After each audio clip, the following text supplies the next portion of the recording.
You think it's murder? I mean, clearly it's murder.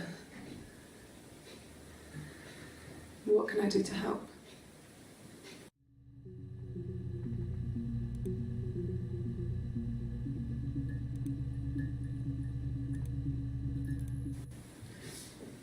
Yeah, that's me. But February, I mean, that was months ago. What's that got to do with Simon's murder?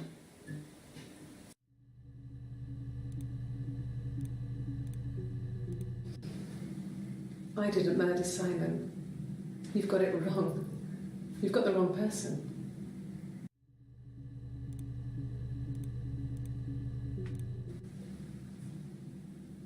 I'd like to speak to a lawyer now. Please. You have no murder weapon. You have nothing. And all these stories we've been telling each other, just that. Stories.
Black coffee, thanks.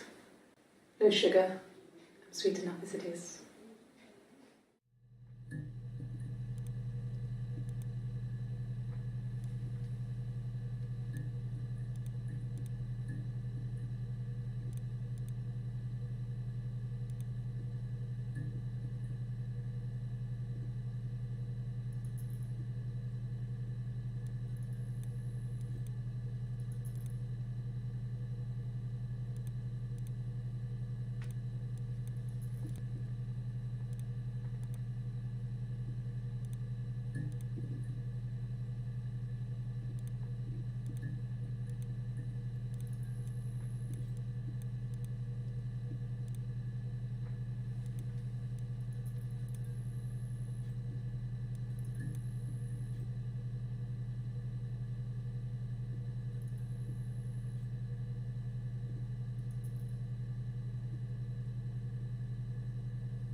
My name is Hannah. H-A-N-N-A-H. It's palindrome. It reads the same backwards as forwards. It doesn't work if you mirror it though, it's not quite symmetrical, but well, I mean, you get the idea. Sorry. Hannah Smith, I live at 31 Gladstone Street.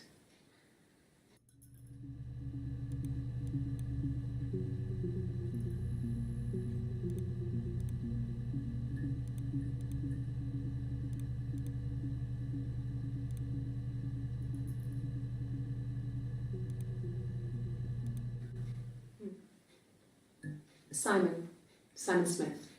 He works at Ernst Brothers Glass. They do windows, all kinds of glass.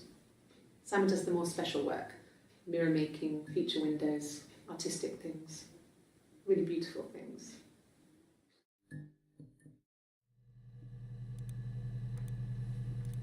A mobile phone? Yeah. Well, they have one for the glaziers, but it's only for work. I can't remember the number. It's in the kitchen. I saw it plugged into its charging cradle.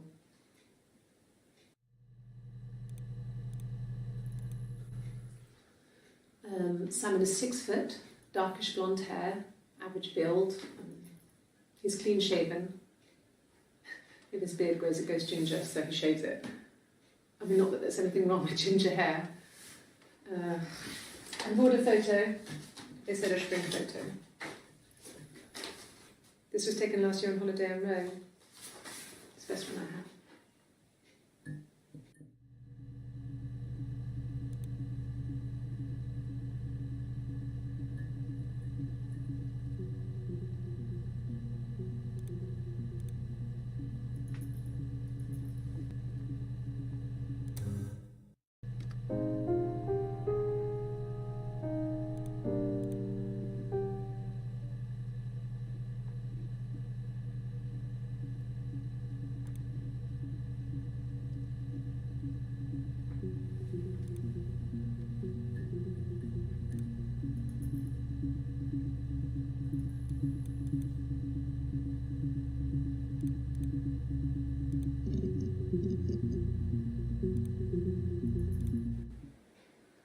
Black coffee, thanks.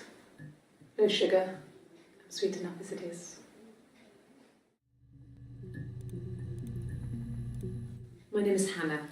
H-A-N-N-A-H.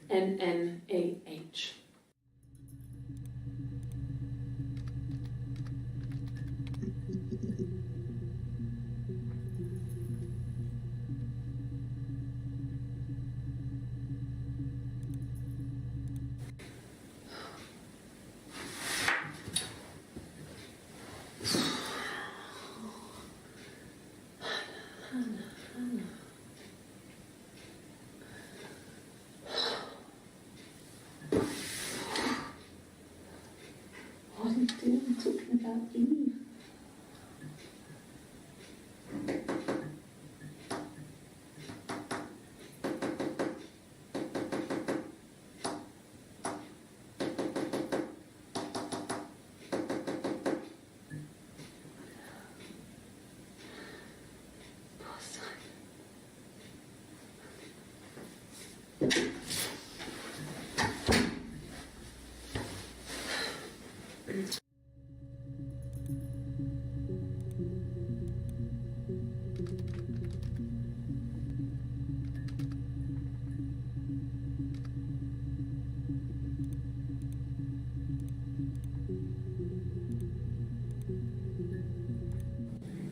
Yes, my name is Hannah Smith. Oh, shit. Sorry.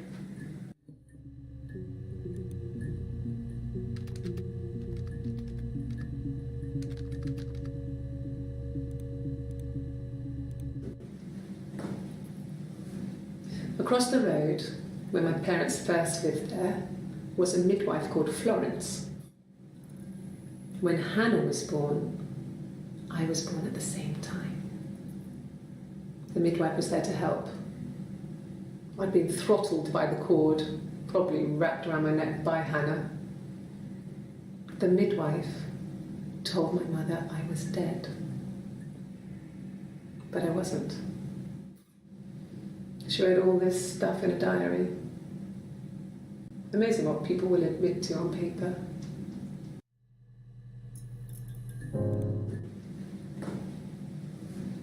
Across the road, where my parents first lived there, was a midwife called Florence. When Hannah was born, I was born at the same time. The midwife was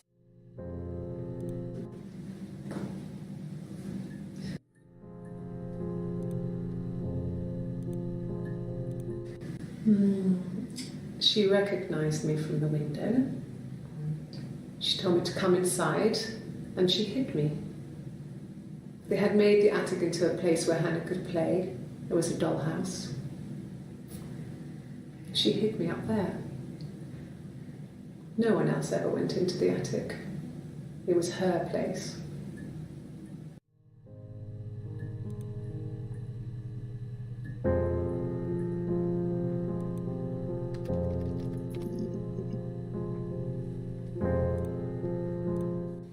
It's the Rockington Arms, The Rock.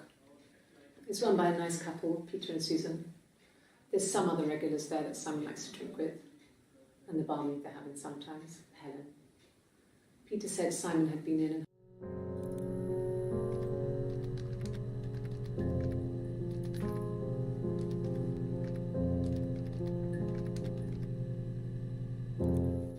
It's the Rockington Arms, The Rock.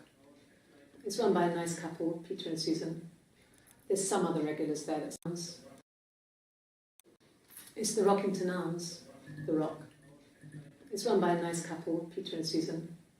There's some other regulars there that Simon likes to drink with, and the barmaid they're having sometimes, Helen. Peter said Simon had been in and had a few drinks.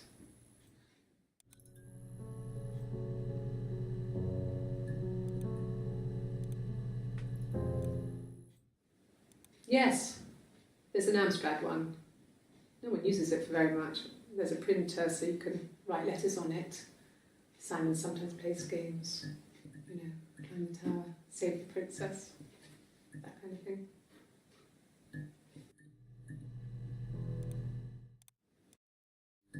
Yes, there's an Amstrad one.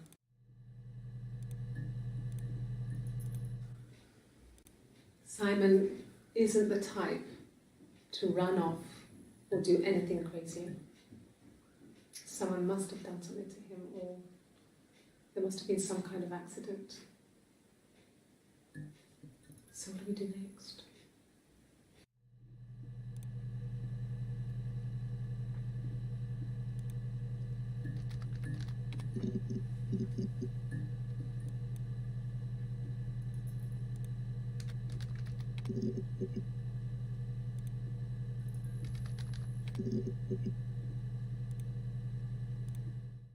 No. I think he spoke to Helen. She said he was upset about her argument, but I'm not sure what else he said. He likes Helen. He likes blondes.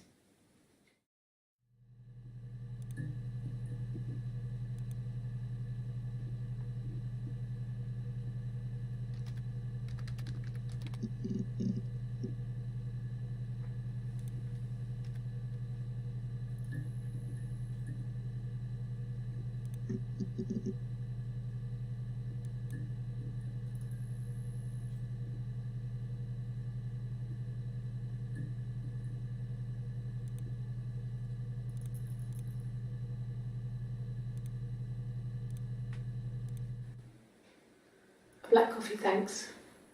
No sugar. I'm sweet enough as it is.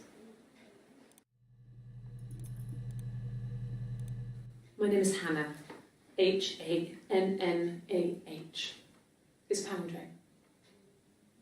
It reads the same backwards as forwards.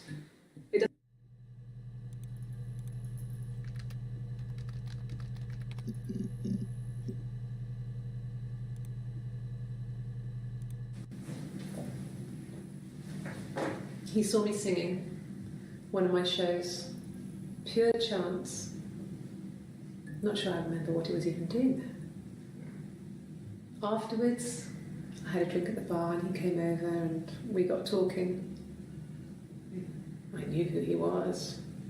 Obviously I knew who he was. but he didn't know who I was. He was fascinated by the likeness. He guessed my name from my tattoo. Told me it was a palindrome, like that would impress me. I enjoyed talking to him. It was amazing to be able to sit and interact and talk to him after all this time. He didn't tell me he was married. I'm not sure what he was thinking. He later told me it was like he was dreaming. A waking dream. He saw me singing.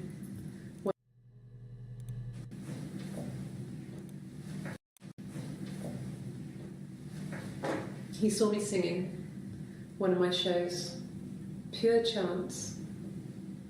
Not sure I remember what he was even doing there.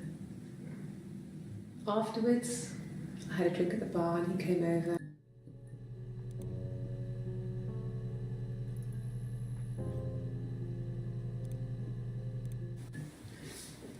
Yeah, that's me. But February, that was months ago. What's that got to do with Simon's murder?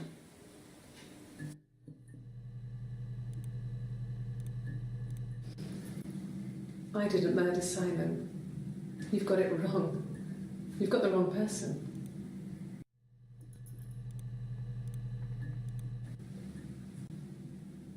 I'd like to speak to a lawyer now. Please. You have no murder weapon. You have nothing. And all these stories we've been telling each other, just that. Stories.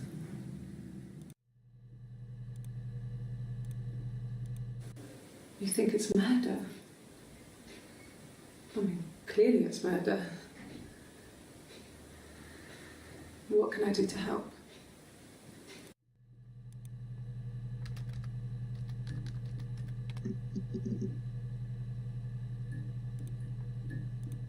My name is Hannah.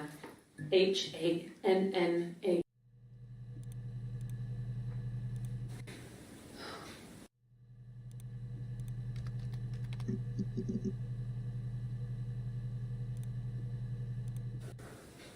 Well, my friend Eve. I mean, she was a friend from when I was a kid. And she was always more popular with the boys, and I used to hate her for it. I mean, really hate her sometimes.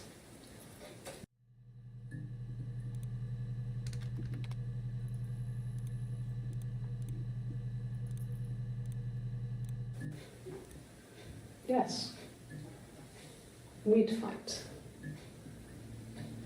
We fought on the beach once, and I held Eve's head underwater. There was no one else around. It was at the far end of the beach, and I held her head under, and I kept it out. And for a moment, I just wanted to kill her and watch her drown. But that was it. It was just a moment. We made up afterwards. It was a love-hate relationship. Yes, we'd fight. We fought on the beach once, and I held Eve's head underwater.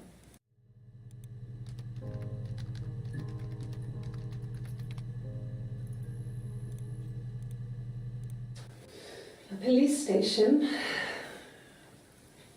Yeah, when I was young, we ran away on my birthday.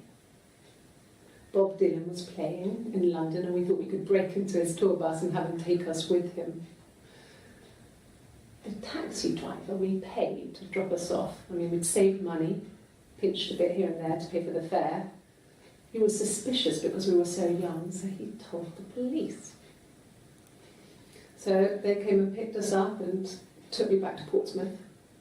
My mum picked me up from the station, but I blamed everything on my friend Eve, so my parents let me off.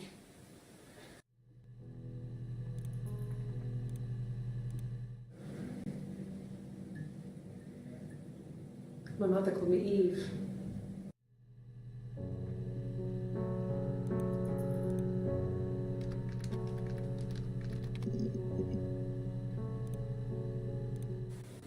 Okay. There's a girl and she's staring out of the window. She's sad. She's trapped. She's here. She's looking out the window because her mother won't let her out.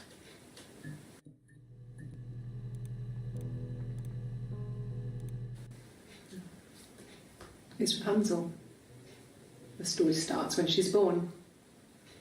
Mother Gothel, a witch, takes Rapunzel from her parents and keeps her locked up in this tower. Rapunzel gets pregnant by the prince, and Mother Gothel is furious, so she cuts off her hair and throws it. Actually, her hair's already short here, so that's already happened. So she throws her into the wilderness, and Rapunzel is reunited with the prince, who's blind. But she kills him with her tears, and so it's a happy ending. Is that too much?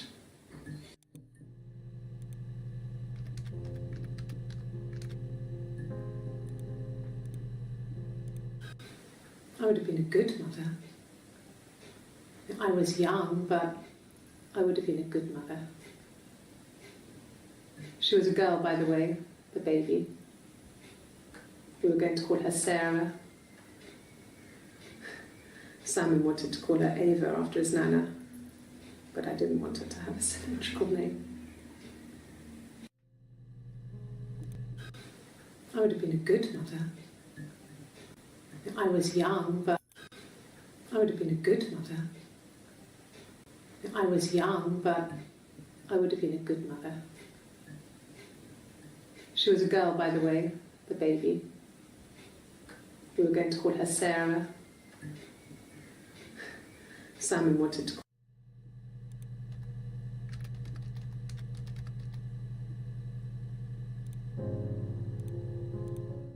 Well, she wasn't my real mother, but she raised me. Do you want to hear the story? It's a real-life fairy tale.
My name is Hannah, H-A-N-N-A-H. It doesn't work if you mirror it though, it's not quite symmetrical, but well, I mean, you get the idea. I live at 31 Gladstone Street.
Yes, my name is Hannah Smith. Oh, shit. Sorry.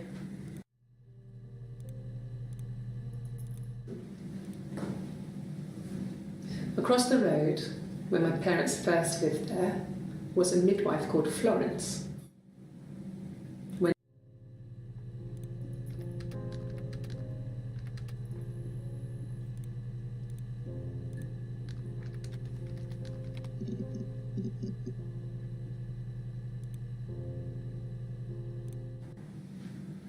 Florence took me home with her. Mother hadn't been expecting twins and had a healthy baby. I guess she was just happy for Florence to clean up, take away the evidence that this was anything but a happy occasion.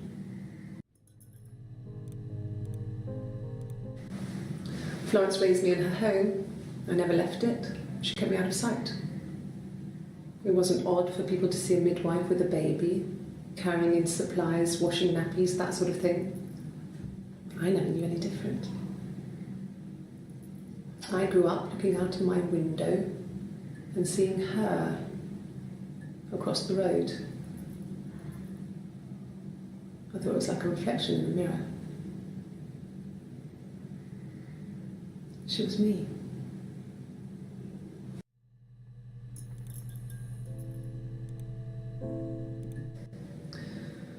Florence was a warm, kind person, but she was broken, I guess. When I found her diary, I also found a biscuit tin with other stuff in it, older papers, letters, that kind of thing. Her story wasn't there.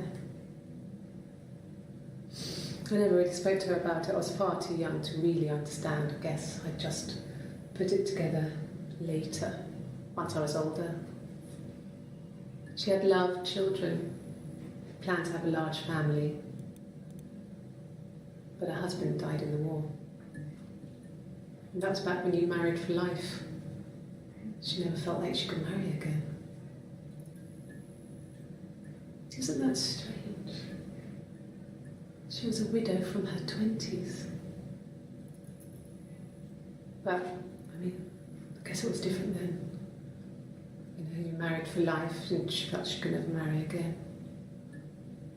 I guess it was harder, a war widow. One of the dead. I don't know, maybe there was more to it than that. I don't really know.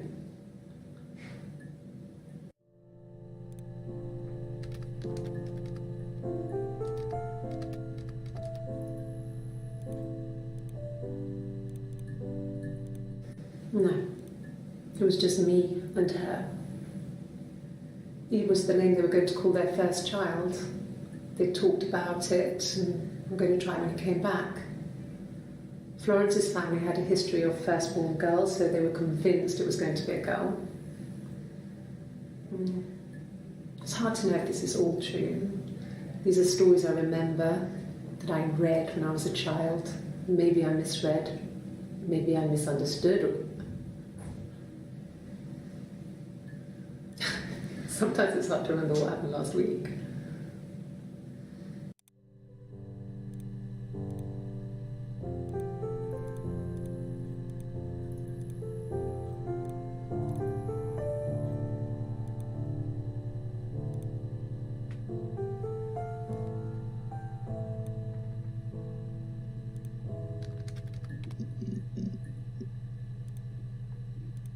No, he doesn't keep a diary.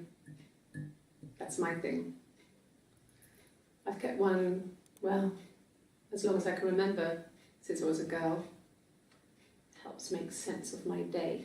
And when you're forced to put something into words, it just gives you perspective. Everyone's on the same page.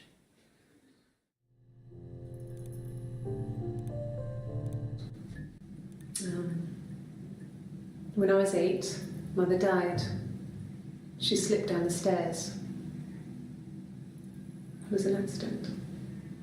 I had read a diary at that point and I knew she wasn't my real mother. So I burned the diary that day and I left. Walked out and across the street.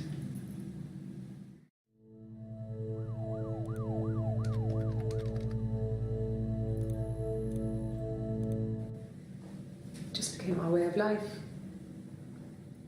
would swap places and take it in turns to do things, and we were very careful. Whoever had been out that day would come back and write a detailed diary so that we were on the same page. We had a list of rules that said what we could and couldn't do in any given situation. It was exhaustive. We lived a second life through those rules. Rules for things that could only ever happen inside our imaginations. We would consider all the permutations of future events and agree rules to walk our way through them.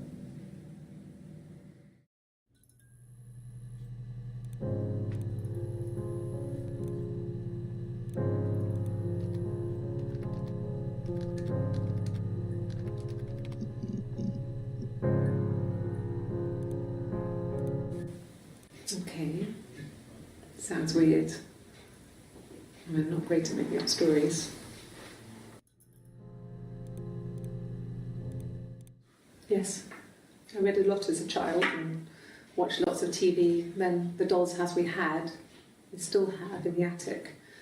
It's kind of a fairy castle. We used to play up there and make up our own stories.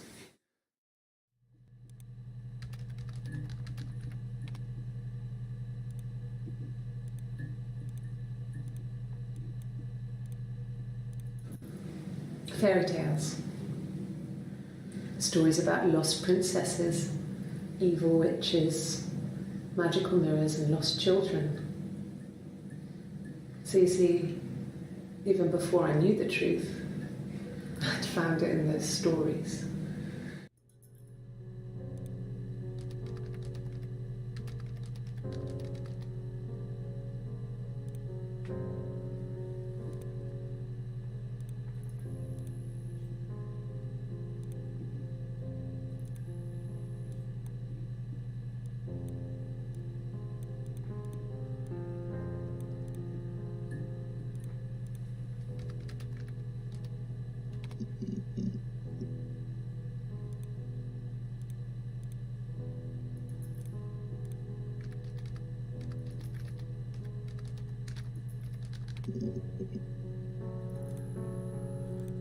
Yes, I inherited it from my parents, so it made sense to move back, me and Simon. Felt like going back to old ways before the pregnancy. Reminded me of being a girl, the dollhouse in the attic, old things. We didn't sleep in my parents' bedroom for a long time. We decorated it as soon as we moved in, but it was another year before we started sleeping there.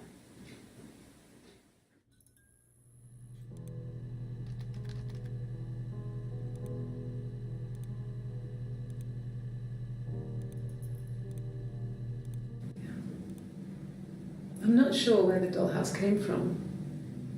I don't know if it was given to them or they inherited it. I mean, they wouldn't have had the money to buy it. It was so huge. It must have been taken up to the attic in parts and then reassembled up there. It's a beautiful thing. Wallpaper to scale, little furniture, the lights work, mirrors, beds, big duvets and pillows. We spent hours and hours playing in it, invented all these characters and families who lived there.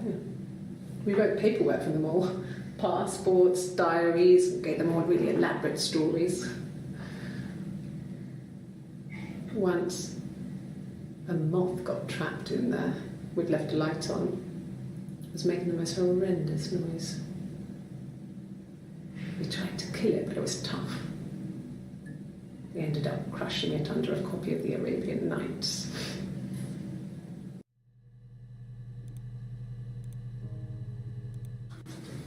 The legal stuff was completed very quickly. Hannah moved back in with Simon. Eric gave Simon the week off to help with the move. He decorated, modernised wallpaper curtains. Hannah insists the attic be left as it was. Dollhouse and all. Simon never went up there.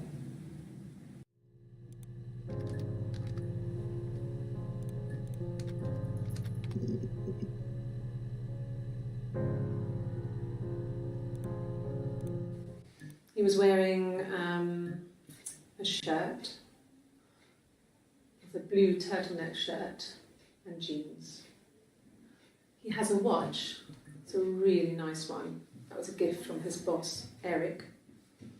He had his coat, a long grey duffel coat, like Paddy's bear. He would have taken that with him. It's not in the house.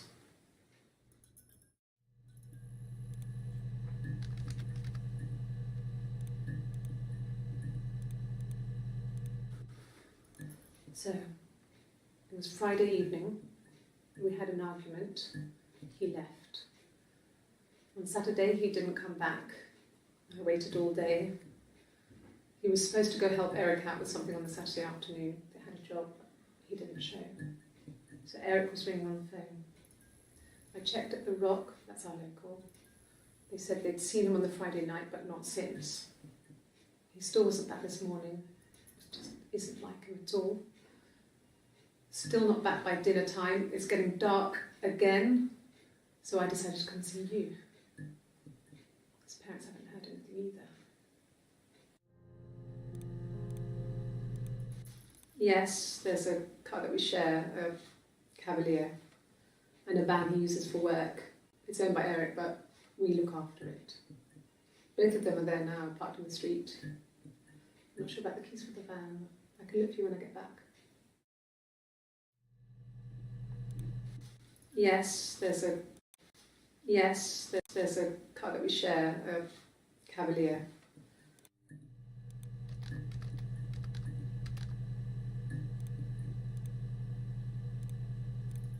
Yes, that would be in his wallet. It's a Visa, a silver one. He doesn't like to spend money he doesn't have, so he usually pays with cash, but Eric convinced him to get one.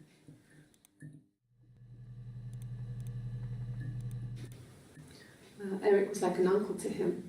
They were pretty close. They spend a lot of time with each other, especially when they have to go to conferences.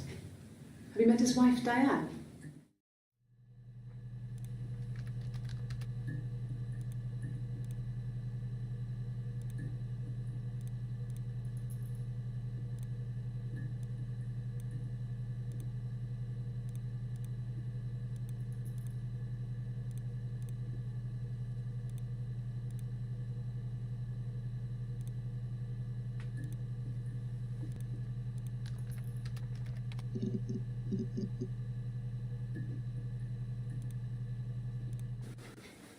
I guess you could call it that, but we were both happy to get married. It was a beautiful wedding.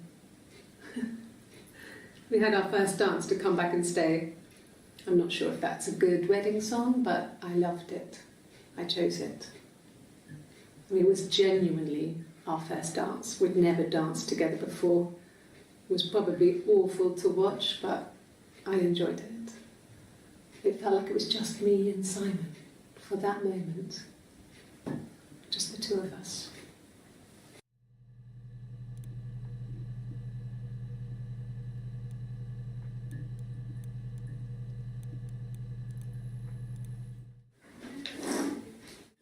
Yeah, that's Simon's watch. It was a gift from Eric. He got it this year. It was a wedding anniversary gift. Steel. It would have been Diane who chose it. She has really nice taste. That time, it must eliminate me. I was in Glasgow then.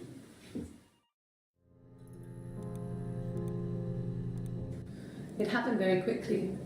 We hardly had to talk to each other. We agreed almost silently. The baby was what mattered. We'd help each other. We cleaned up. We bagged up the broken mirror, her clothes. They're gone. We took him down to the cellar. We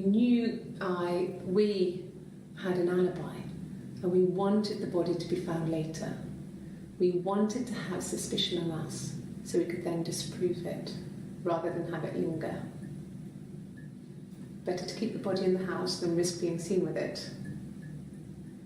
The watch, that was my touch, to make sure the alibi stuck.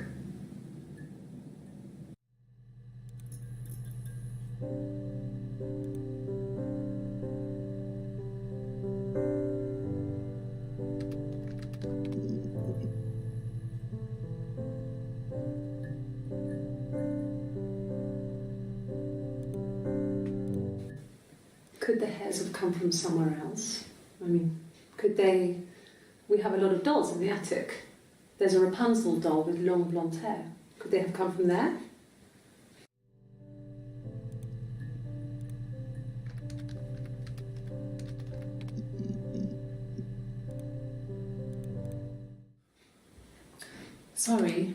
Sorry. The picture, the way it's drawn, just reminded me of the books we used to read as children. I read those fairy tales over and over, and they were so real to me. Rapunzel was my favourite. My brain is just full of it. Are any of these in colour?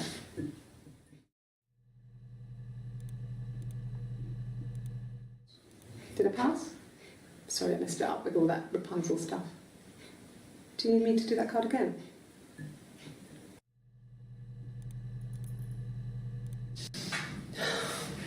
We were obsessed with fairy tales.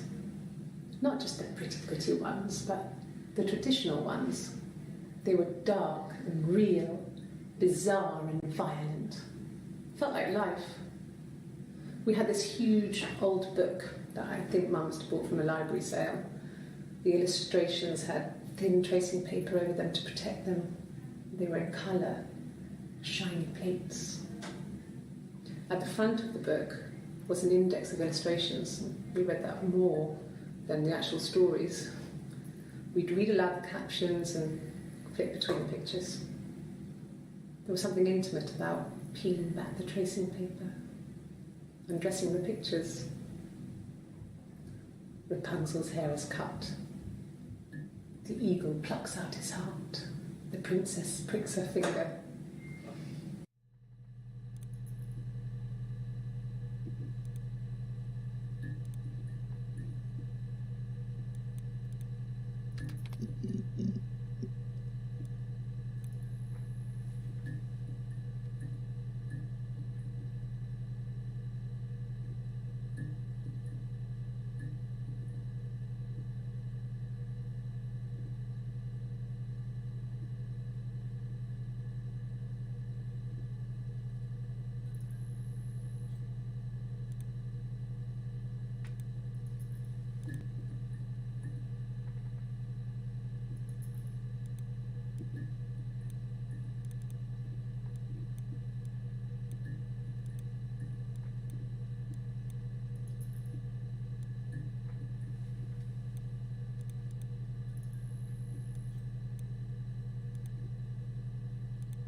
And the Glaziers. I worked there some weekends and Simon had a part-time job there too. That was Eric's generosity. He was always good at helping out other people's children. Simon was quiet, more thoughtful than the other boys. Even then, he had a sense of craftsmanship. Wasn't always rushing stuff. Boys that age are just running around like headless chickens most of the time. Yeah. Plus, he had that look. He looked like a fairy tale prince from one of my books.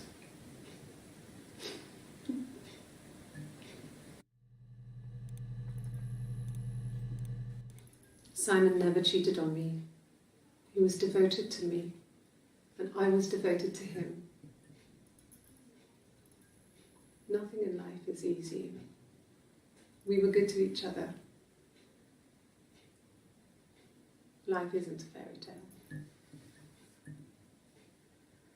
You do what you can.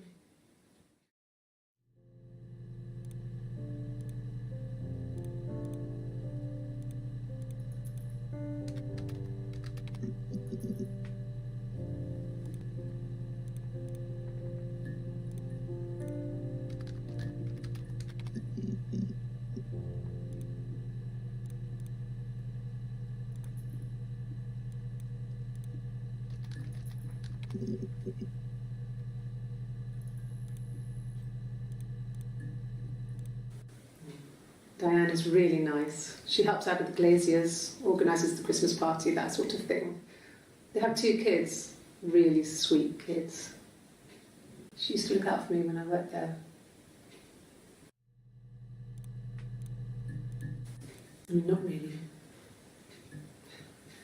He would go to the pub. He had his drinking buddies there, but no one ever really came back to the house. Sometimes Eric, his boss, and his wife would come over for dinner. That would be us returning the favour. Diane is a really good cook, into her trendy ingredients. And the last time Simon cooked something off MasterChef, he got the recipe off CFAX, and I did my Lloyd Grossman bit, commenting from the sidelines. I had to find fennel from the supermarket. Have you ever eaten fennel? The sidelines. I had to find fennel, commenting from the sidelines. Lloyd Grossman bit, commenting from the sidelines.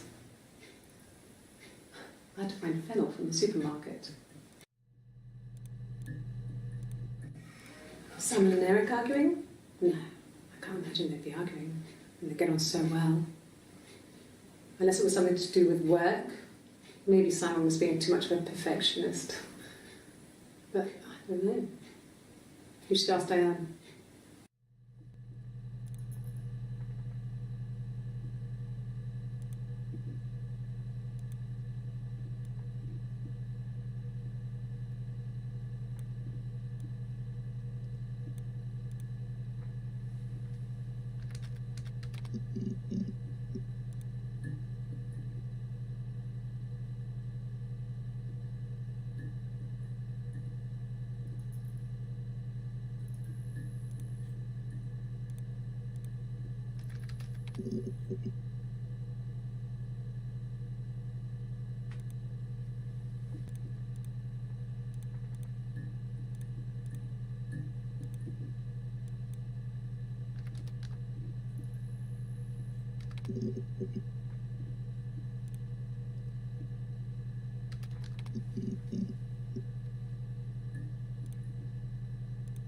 No, not drugs. I mean, he drinks, but never very much. He goes to the pub and has 1 or 2. Sometimes we go together. He drinks wine with food, but no, he doesn't have any kind of drinking problem.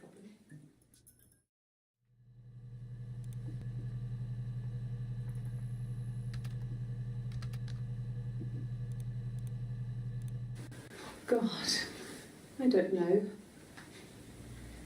Could be anyone. Maybe someone follows him back from the pub. But why would he let them in? Doesn't make sense.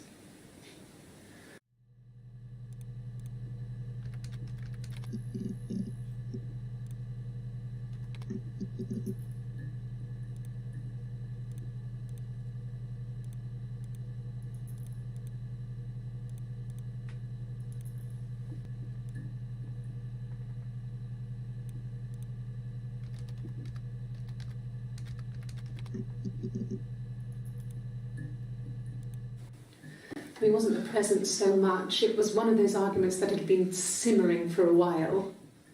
The present was a mirror, a nice mirror. He'd engraved the glass, the kind of mirror a princess would have in a story. He made it specially for me.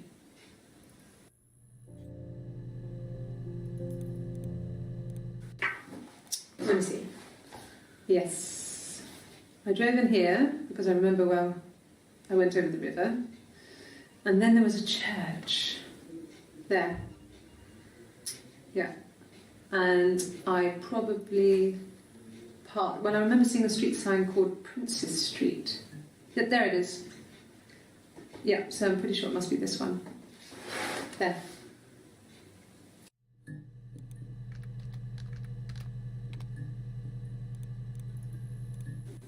Yeah, we were 17. It was a nice wedding, people said. Simon looked very handsome in the photos. His parents paid for everything, but he's an only child, so it was important to them. It was what they called a shotgun wedding, but if you looked at the photos, you couldn't tell. The dress was beautiful. It looked like Princess Diana's. The train wasn't quite as long, though. There's a great photo of the bridesmaid helping to carry it out of the car.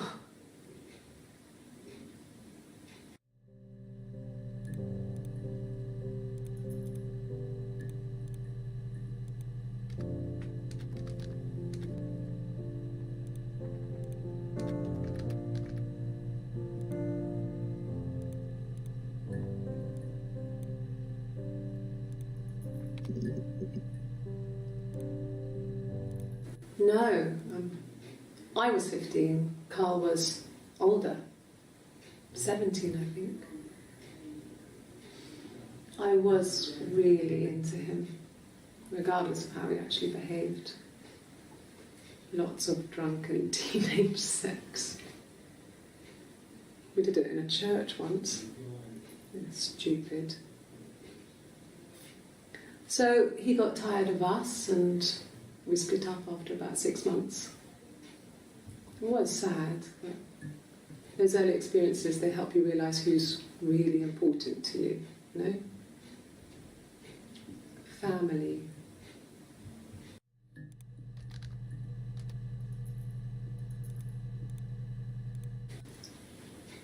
Okay, you got me.